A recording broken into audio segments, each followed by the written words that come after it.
again we have a topic today which is related to goods and fixed assets, right? Goods and fixed assets, दो चीजें हमें याद रखनी है in respect of goods and fixed assets, जिनकी treatment different है in both these cases. First is expenses on purchase. जब आप गुड्स खरीदते हो तो उसके ऊपर कुछ खर्चा होता है, हमने लास्ट क्लास में सीखा था. और जब आप एक एसेट को खरीद के लेके आते हो, फिक्स्ड एसेट को, जिसको आपने बेचना नहीं है, बिजनेस में यूज करना है, उसके ऊपर भी खर्चा होता है. अब ट्रीटमेंट क्या है? In case of goods, this expense is to be shown separately. ऐसे हमने बात करी थी कि अगर हमने कैरेज पे किया, कैरेज इनवर्ड पे किया, फ्रेट इनवर्ड पे किया, लोडिंग अनलोडिंग पे करी, इंश्योरेंस पे करी, है ना, तो वो गुड्स के परचेज के टाइम पे जो भी हमने खर्चा किया होगा उसको हम सेपरेटली रिकॉर्ड करेंगे. कैरेज अकाउंट को डेबिट करेंगे, फ्रेट अकाउंट को डेबिट करेंगे, because that is an expense. But in case of asset, let's say fixed asset है, जैसे कि एक कार है, या एक बिल्डिंग है, या एक मशीनरी है, जिसको हम अपने बिजनेस में यूज कर रहे हैं, उस केस में जब हमने एक्सपेंस किया होगा उस कार को, उस बिल्डिंग को, उस मशीनरी को खरीदने के लिए, तब हमने क्या बात करी थी कि unless that asset is put to use, जब तक आप उसको यूज करना स्टार्ट नहीं करते, जितना भी खर्चा आपने उस एसेट के ऊपर किया होगा वो उस एसेट की कॉस्ट में ऐड हो जाएगा. एक्सपेंस को सेपरेटली रिकॉर्ड नहीं करना. तो यहां पर हम क्या बोल रहे हैं?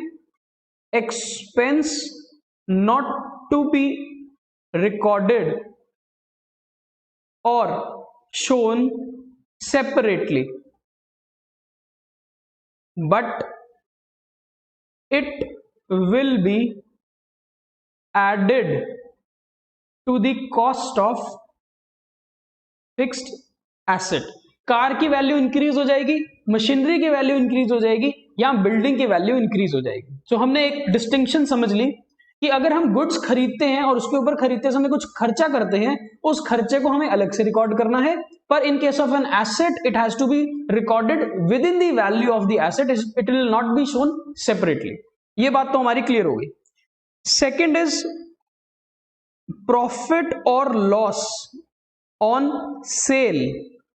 जब हम गुड्स को बेचते हैं, ऑब्वियसली बात है हम गुड्स को खरीद रहे हैं because of the purpose of selling.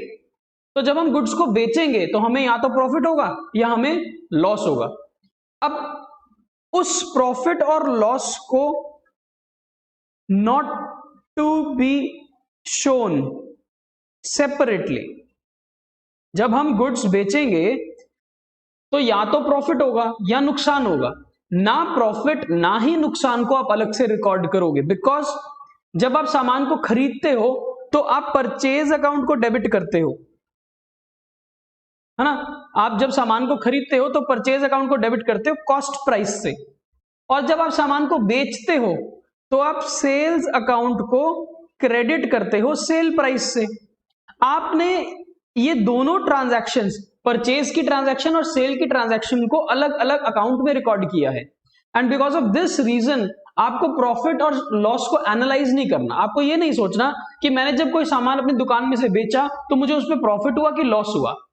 It is not to be recorded separately. ठीक है.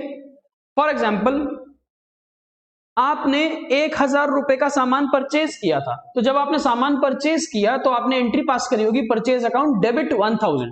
क्रेडिट आपने शायद कैश को किया होगा, बैंक को किया होगा, या सप्लायर को किया होगा. आपने अगर यही सामान सेल कर दिया 1500 रुपए में, तो आपने सेल अकाउंट को क्रेडिट किया होगा 1500 से. अब देखो, जब आप 1000 के सामान को 1500 में बेचते हो तो obviously you are earning a profit of 500 rupees, है ना. इस ट्रांजैक्शन में आपको 500 रुपए का प्रॉफिट तो हुआ, पर आप इस प्रॉफिट को एनालाइज नहीं करोगे eight the time of recording. आपने परचेज को रिकॉर्ड किया 1000 से, सेल को रिकॉर्ड किया 1500 से, प्रॉफिट हुआ, पर it is not to be recorded separately. ठीक है. ऐसा हम यहां नहीं करते जर्नल में, बिकॉज जो भी प्रॉफिट और लॉस होता है वो हमें पूरे साल का कंबाइंड कैलकुलेट करना होता है. ऐसा कभी नहीं करना कि आप अगर एक दुकान में से एक आइटम बेचोगे तो प्रॉफिट कितना हुआ उसको अलग रिकॉर्ड करो, सेकेंड आइटम को बेचोगे कितना, ऐसे तो देखो पूरे साल में आप लाखों, हजारों, लाखों, करोड़ों का सामान खरीदोगे और बेचोगे। It is not feasible, it is not possible कि आप हर ट्रांजैक्शन में प्रॉफिट और लॉस को एनालाइज कर सको, कैलकुलेट कर सको। So at the time of purchase, it will be recorded with the cost price. At the time of sale, it will be recorded with the sale price. Profit or loss will happen, but it is not to be recorded separately. At the time of journal entry, profit और loss को हम कब analyse करेंगे? जब हम एक नया account बनाएंगे जिसको हम ट्रेडिंग एंड पीएनएल अकाउंट बोलते हैं। वो बहुत दूर की बात है। For the timing this is the concept. But if any asset, fixed asset is sold, ठीक है, देन द प्रॉफिट और loss will be separately recorded और सेपरेटली शोन। देखो, हम जब किसी फिक्स्ड एसेट को बेचेंगे तब भी तो प्रॉफिट या लॉस हो सकता है, पर उस केस में प्रॉफिट और लॉस को रिपोर्ट करना है, अलग से रिकॉर्ड करना है, उसका एक अलग से अकाउंट बनाना है। फॉर एग्जाम्पल, हमने एक कार परचेज करी थी, लेट से 1 लाख रुपए की, तो this is the cost price of the car. पर कुछ सालों के बाद हमने उस कार को बेच दिया, so car is sold for ₹40,000, तो this is the sale price. अब अगर हम सिर्फ कॉस्ट प्राइस और सेल प्राइस को एनालाइज करें तो हमें यहां पर देखो क्या हुआ, लॉस हुआ। कितने का लॉस हुआ? 60,000 रुपीज का। अब जब आपने कार को परचेज किया है 1 लाख का, तो आपने एंट्री पास करी होगी, car account debit 1 lakh and 2, let say आपने ये कार कैश पे खरीदी थी, तो कैश आपने पे किया होगा, तो कैश अकाउंट को आपने क्रेडिट किया होगा 1 लाख का, ठीक है। So this is the entry when a car is purchased for ₹1 lakh. ये तो परचेज के टाइम पे किया होगा। 2-3 साल आपने कार को यूज किया, और यूज करने के बाद जब आपने कार को बेच दिया 40,000 का, तो आपने लॉस भी रिकॉर्ड करना है, ठीक है। कैसे रिकॉर्ड होगा? अब जब कार को बेचोगे तो आपके पास क्या आएगा? Cash, cash account debit. कितने में कार को बेचा? 40,000 में, सो कैश अकाउंट डेबिट हुआ 40,000, बिकॉज कैश आपको आएगा what comes in 40,000। Now this is a loss, and loss is a nominal account, और नॉमिनल अकाउंट में डेबिट ऑल एक्सपेंसेस लॉसेस। इसका मतलब ये जो लॉस हुआ है हमको 60,000 का, उसको भी हम रिकॉर्ड करेंगे। कैसे? Loss on sale of car account debit 60,000। So हमने क्या किया, जो भी लॉस हुआ है at the time of selling the fixed asset, it is to be recorded separately. तभी हमने यहां पर लॉस को अलग से रिकॉर्ड कर लिया एंट्री के अंदर। एंड 2, क्या चीज चले गई? What goes out? Car. Car को हमने बेच दिया तो कार चले गई। कार चले कितने की गई? कार तो 1 लाख की थी, तो जब आई थी 1 लाख की, चली गई 1 लाख की। क्लियर हुआ? सो यहां पर आपने देखा, जब हमने सामान को खरीदा और बेचा था तो जो प्रॉफिट हुआ था हमने उसको अलग से एनालाइज नहीं किया in every transaction. But when a fixed asset like car is sold, then the profit or loss is analyzed and it is to be recorded separately in the entry, यानी कि लॉस को हम debit करेंगे, और अगर profit होता तो to profit on sale of car को क्रेडिट कर देते। क्लियर हो गया? एंड एक बात और, एक्सपेंस गुड्स के केस में रिकॉर्ड करना है, लेकिन एसेट के केस में रिकॉर्ड नहीं करना। ये दोनों चीजें ना उल्टी हैं, ऑपोजिट है। एक्सपेंस गुड्स में रिकॉर्ड होगा, प्रॉफिट लॉस रिकॉर्ड नहीं होगा, और फिक्स्ड एसेट में एक्सपेंस रिकॉर्ड नहीं होगा, प्रॉफिट और लॉस रिकॉर्ड होगा। फिर से एक बार याद भी रखना है, रटना भी है और समझ भी लेना है। गुड्स के केस में एक्सपेंस अलग से रिकॉर्ड होगा, प्रॉफिट और लॉस अलग से रिकॉर्ड नहीं होगा। फिक्स्ड एसेट के केस में एक्सपेंस अलग से रिकॉर्ड नहीं होगा, वो तो उसकी कॉस्ट को ऐड कर देगा, और जो प्रॉफिट और लॉस होगा वो अलग से रिकॉर्ड करना है। So look at question number 24. Journalize the following transactions in the books of Balkrishan. On 1st of April purchased goods for ₹8,000, आपने 8,000 का सामान खरीदा एंड कैरेज ऑन परचेज 100, तो आपने 8,000 का सामान तो खरीदा, सामान को अपनी दुकान तक लाने के लिए हमने भाड़ा पे किया, कैरेज पे किया, ठीक। तो इस एंट्री को अगर हम रिकॉर्ड करें तो इसमें आपको दो अलग अलग ट्रांजैक्शंस नजर आ रही है, एक सामान को खरीदने की और उस खरीदते सामान के ऊपर खर्चा करने की। सो हमने जब सामान खरीदा तो एंट्री क्या होगी, परचेजेस अकाउंट डेबिट 8,000 सामान खरीदने की, और जो हमने 100 रुपए का ये फ्रेट या कैरेज पे किया, ये कैरेज क्या है, एक्सपेंस, और एक्सपेंस क्या होता है, डेबिट। सो यहां पर हम एक और अकाउंट को डेबिट कर देते हैं एंट्री में, कैरेज इनवर्ड अकाउंट डेबिट 100, ये भी डेबिट हो गया। 2, सामान खरीदा, किससे खरीदा नाम नहीं पता, कैरेज पे किया, किसको पे किया नाम नहीं पता, तो जब नाम नहीं होता वहां पर क्या होता है, कैश। तो 2, कैश अकाउंट 80,100, 8,000 रुपए आपने पे किए होंगे सामान के लिए और 100 रुपए आपने पे किए होंगे कैरेज के लिए। क्लियर हुआ? अब देखो यहां पर खर्चे को आपने अलग से रिकॉर्ड किया बिकॉज ये क्या था, गुड्स थे। Second entry, purchased a machinery for ₹14,500, freight paid on the purchase is 500। आपने इस बार एक मशीन को खरीदा है, एसेट को खरीदा है, फिक्स्ड एसेट को जिसको बेचना नहीं है, और उसको खरीदते वक्त आपने उसके ऊपर भाड़ा पे किया, फ्रेट पे किया। अब मैंने आपको क्या बताया था, जब आप एक एसेट को खरीदते हो खर्चे को अलग से रिकॉर्ड नहीं करते, खर्चा उसकी वैल्यू को, उसकी कॉस्ट को अपने आप बढ़ा देगा। तो ये जो मशीन हमारी 14,500 की है, ये एक्चुअली में 500 रुपए महंगी हो जाएगी और ये इसकी वैल्यू बन जाएगी 15,000 रुपए। इसका मतलब हम 15,000 की मशीन को खरीद के लेके आए हैं, ठीक है। So entry will be machine account debit 15,000, 2 cash पे खरीदे बिकॉज नाम नहीं दिया सप्लायर का, तो 2 कैश अकाउंट 15,000। यहां पर आप देखो जो एक्सपेंस था वो अलग से रिकॉर्ड नहीं हुआ because this is a case of fixed asset, और एक्सपेंस कितना था 500, हमने वो एक्सपेंस इसकी कॉस्ट के अंदर ही ऐड कर दिया। 14,500 की मशीन थी एक्चुअली में और 500 रुपए उसके ऊपर फ्रेट पे किया था। So expense will be added to the cost and the machinery will be recorded with 15,000 rupees. Clear हो गए दोनों cases. Third, goods sold for 12,000, 12,000 रुपए में आपने सामान बेच दिया और बेचने के लिए आपने कमीशन पे किया 600 रुपए का। So commission paid is 600 on the sale. So ये अलग अलग ट्रांजैक्शन है, एक है सामान को बेचने की ट्रांजैक्शन और एक है बेचते वक्त कमीशन पे करने की ट्रांजैक्शन। तो सामान को बेचने की ट्रांजैक्शन को पहले रिकॉर्ड करते हैं, cash account debit 12,000, 2 sales account, क्योंकि आपने सामान बेचा है और कैश आपके पास आया, तो डेबिट व्हाट कम्स इन और credit what goes out. Clear?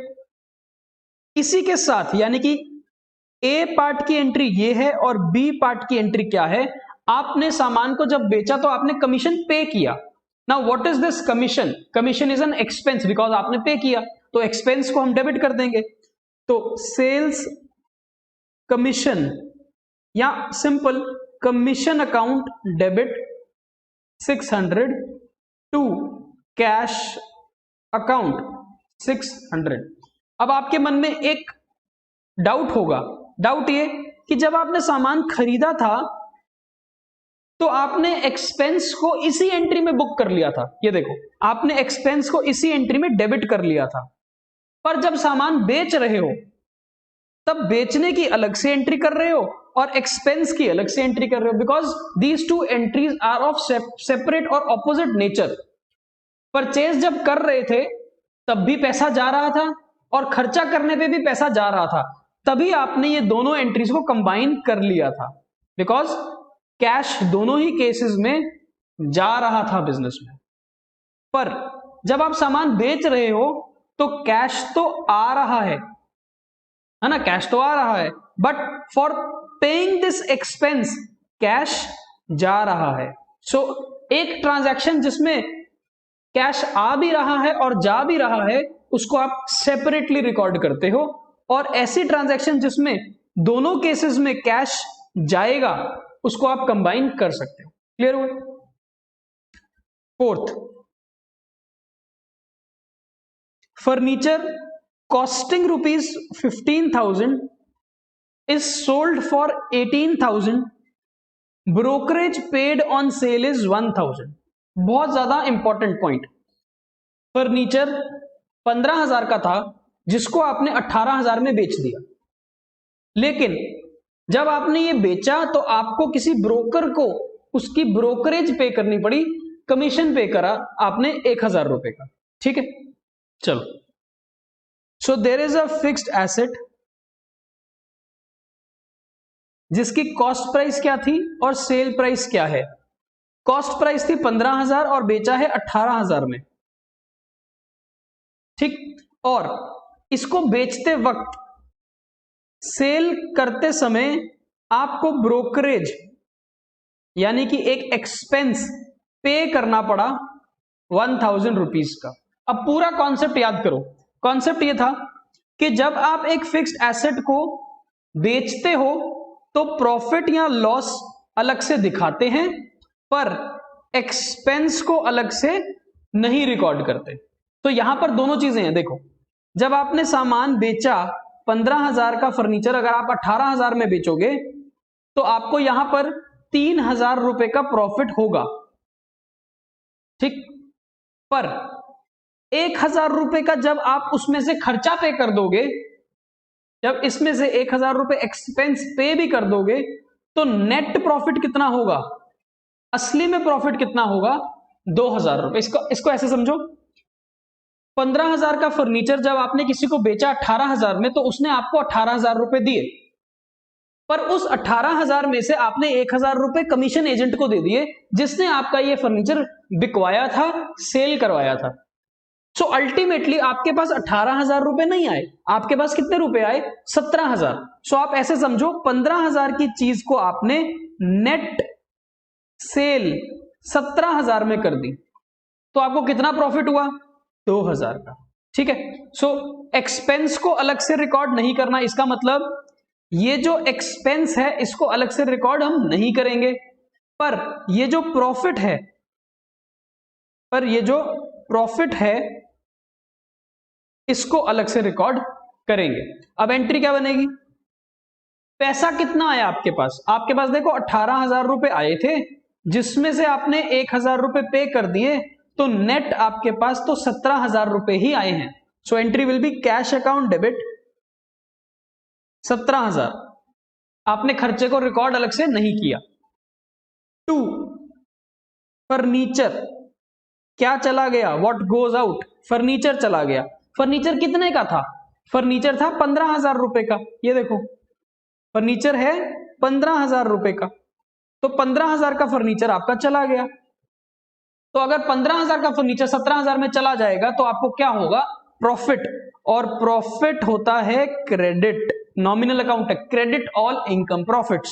So 2, profit on sale of furniture account 2,000।